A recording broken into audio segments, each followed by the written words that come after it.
Hello, AP World History students. Welcome to my first screencast of the year on the themes of history, which we use the acronym EPICS to describe. It's a perfect word for world history because world history is indeed epic. Each of the letters stands for one of the important themes of history that we will visit over and over again. Now, let's take a look at economics, okay?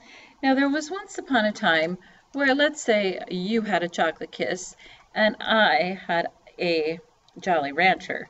Let's say that I want the kiss and you want the Jolly Rancher. Well, what could we do? We could merely trade, and I would get my kiss and you'd get your Jolly Rancher, right? So that's a very basic form of economics, and it was actually probably one of the earliest forms of economic interaction. But also with economic systems, we will talk about all of these things when we talk about economics. So the first thing, agricultural and pastoral production. What this refers to is how are crops used, how are they developed, how important is the agriculture to the economy of a particular land or people. How do they trade? What do they trade? Oh, let me think. I really want some coffee here. Coffee is so good. Did you know coffee trade in Africa is really, really important and has been for a long time? Labor systems is another part of this. Some of you might have parents that go to their work and they have a very strict schedule, and they show up at 8 and they leave at 4, and they need to sign in their hours. And they work in a building or a factory or something like that. Others have other kinds of jobs where maybe they work from home. Or maybe some people are in the military.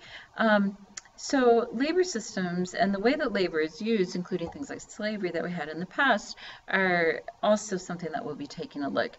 Industrialization will come in the 18th and 19th century and will have a huge impact on the economies of the world. In fact, I found a few things made in China.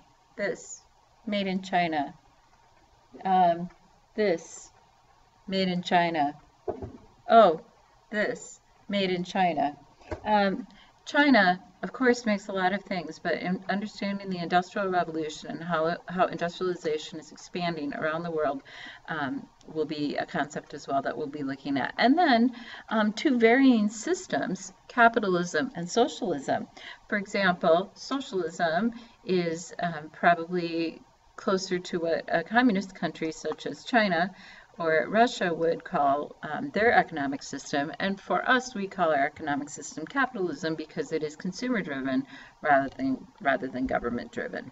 Speaking of government, state building, expansion, and governance has to do with political history. Political history involves both political structures and forms of governance. So as you know, here in the United States, we are a republic. And so we have representatives and we have a president and we have a judicial branch. But we'll be going way back in history to when there were things like empires, like the Roman Empire and the Han Empire. And an empire is usually led by an emperor, right?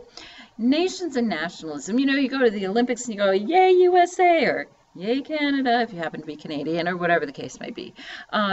Nationalism is something that has arisen that shows our pride in a particular nation and has driven people to war. Revolts and revolution are really important throughout history.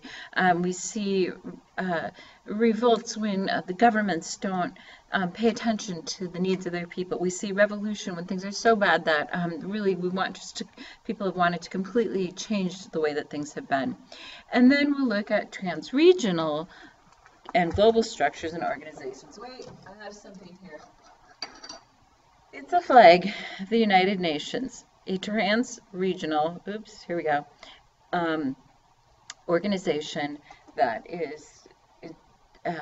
has a mission to bring the peoples of the world together. Our next one, interaction between humans and the environment. Now, I have my little, I don't know if you call him a rat or a mouse, but you know, years ago, there was something called the bubonic plague. Now, it was thought that fleas bit the infected rats, and then they bit humans, and then humans had this terrible, terrible disease that wiped out the lives of millions of people. Well, it's no joke. Now they actually think that their gerbils were responsible for part of that as well. Interaction between humans and the environment has always been a really important aspect of human history. Disease has run rampant. Smallpox basically wiped out the indigenous populations of the Americas. Migration right now is a huge issue as people from the Middle East are migrating by foot into Europe and into safer zones because of military groups like ISIS. But we'll also look at other migration patterns. For example, in the picture that you see here, this is the Sahel region of the Saharan desert, of just south of the Sahara Desert, and people had to migrate from there as the weather got drier and drier. Interaction also includes patterns of settlement. So where do most people settle? Early civilizations. Well, think about it. Where's Minneapolis and St. Paul? On a river, the Mississippi River, along with many other cities in North America. So many of the patterns of settlement involve being around rivers because, of course, the access to water, which is so necessary. Culture. I have Ganesh here. Ganesh was a gift to me from a student of mine. Ganesh represents one of the gods of the Hindu pantheon. In this course, we'll be learning about the world's major religions.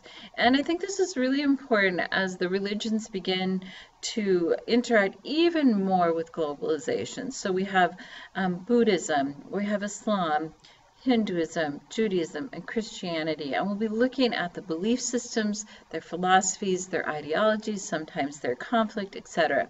Science and technology also come into culture because science and technology often drive culture. For example, in the Indian culture of the Gupta, they became very expert mathematicians.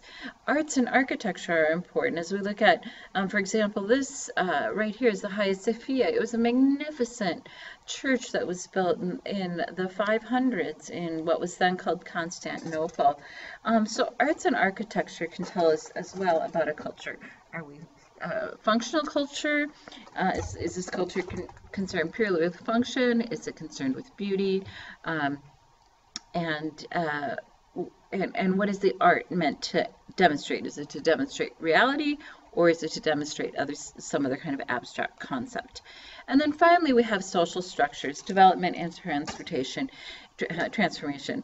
It wasn't long ago that, if I became a mom, that would be my job for the rest of my life. That I, as a woman, would stay home and care for my children. Now, there's certainly no judgment or a problem with doing this. In fact, I did stay home for several years to take care of my children when they were young, and I really want to be a grandma.